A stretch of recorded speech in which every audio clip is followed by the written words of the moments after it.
Je m'appelle Raphaël, j'ai 37 ans, et je vis depuis plusieurs semaines dans un abri souterrain improvisé. J'étais ouvrier dans le bâtiment avant que tout ne bascule. Ma fille, Clara, 10 ans, dort encore sur une couche de couverture. Je garde l'œil sur un petit générateur qui faiblit, seule source de lumière artificielle. Ici, chaque bruit de la ventilation me rappelle qu'à la surface, un virus incontrôlable ravage l'humanité. Je me souviens des premières alertes, un virus inconnu, hautement contagieux, se propageant à une vitesse fulgurante. Les hôpitaux submergés, la panique générale. Tout s'est passé si vite. Je travaillais sur un chantier quand l'ordre d'évacuation a été diffusé à la radio. Les rues sont devenues des zones de chaos, les gens s'entassaient dans les supermarchés, à la recherche de nourriture et d'espoir. Clara est tout ce qu'il me reste. Ma femme, Léonie, est morte du virus peu après le début de l'épidémie.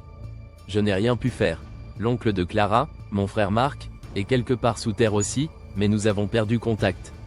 Ce bunker est notre seul refuge, mais chaque jour, la solitude pèse un peu plus. Les filtres à air sont usés, et l'oxygène devient rare. Les réserves de nourriture sont presque à sec. Sortir, c'est risquer de croiser des porteurs du virus ou d'être contaminé par l'air.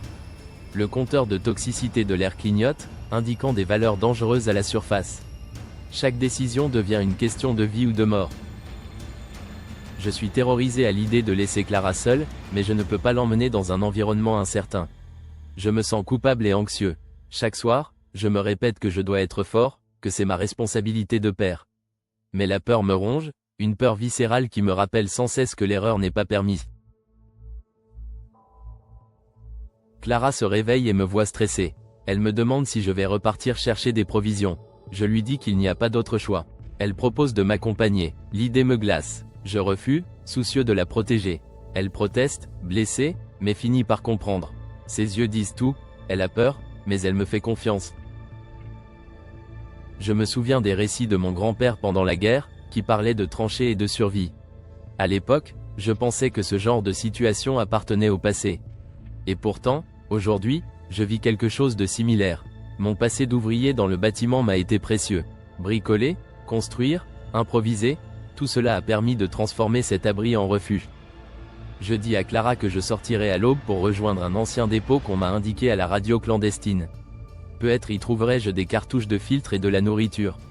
Elle me serre la main, inquiète mais consciente que c'est notre seule chance.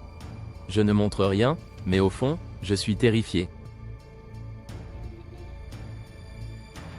Avant de dormir, je vérifie l'état de mon masque à gaz. Je prépare un petit sac avec quelques outils de base et un vieux pistolet récupéré. Sur un bout de papier froissé, je note l'emplacement supposé du dépôt d'après les rumeurs entendues sur la fréquence 107.2.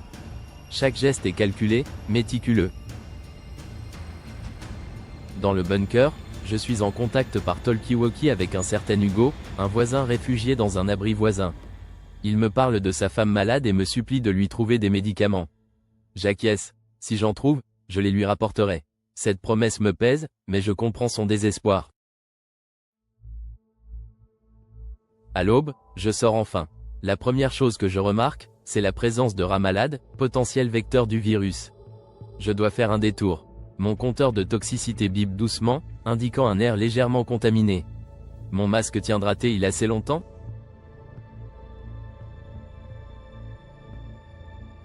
En chemin, je tombe sur des archives abandonnées. Elles mentionnent des tests virologiques et un possible vaccin que l'armée aurait développé. Je vois le sigle d'une grande multinationale pharmaceutique. Cette catastrophe n'était pas totalement imprévisible. Mon esprit s'emballe, y a-t-il encore un espoir ? Cette lecture me perturbe. Si un vaccin existait, pourquoi ne l'a-t-on pas distribué ? Je pense à Clara, à tous ceux qui sont tombés malades, dont ma femme. Survivre n'est pas seulement une question de nourriture, c'est peut-être aussi une question de vérité cachée.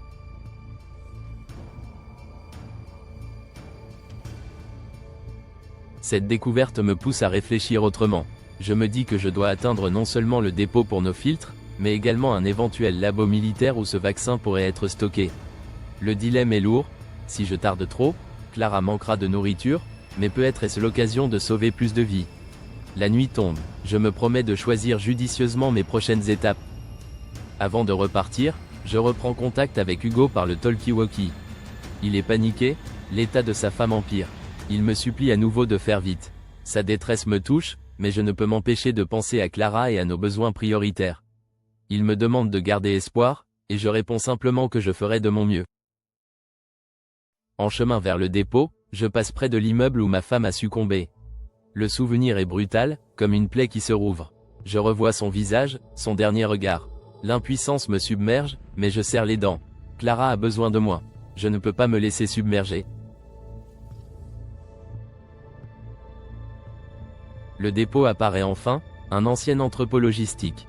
Les portes sont ouvertes, défoncées. Des traces de pas frais sur le sol me mettent en alerte, je ne suis pas seul. Mon compteur de toxicité s'emballe, signalant une contamination plus forte. Je m'avance prudemment, sachant que chaque pas peut être le dernier. À l'intérieur, je tombe sur un petit groupe de survivants armés. Ils me braquent aussitôt. Je lève les mains, tentant de paraître inoffensif. Je leur explique que je ne cherche que quelques provisions.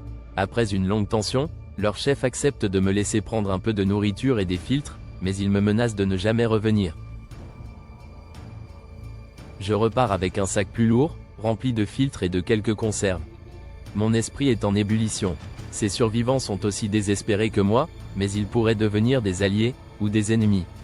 Je dois encore atteindre le labo si je veux comprendre ce qu'il est advenu du vaccin.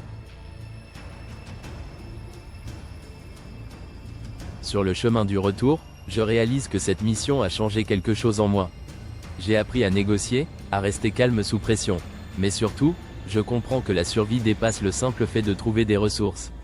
C'est une question de lien, d'espoir et de sacrifice.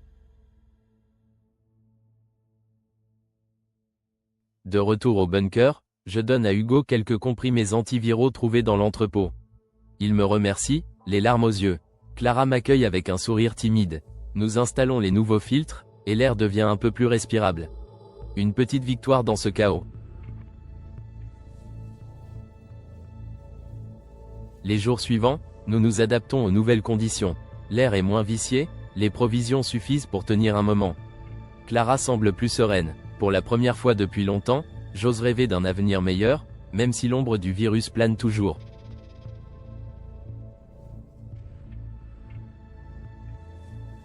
Je réfléchis à ce qu'il faudra faire pour améliorer encore notre survie. Peut-être trouver des alliés, un moyen d'accéder à ce fameux vaccin. Clara me demande si un jour nous pourrons remonter à la surface sans masque. Je lui promets qu'on essaiera. L'espoir est fragile, mais il est bien là. Avant de dormir, j'écris dans mon journal, le virus domine la surface, mais je refuse de laisser ce monde mourir. Clara est ma raison de me battre. Tant que nous croyons en un avenir, il reste possible. Je jette un dernier regard sur ma fille endormie.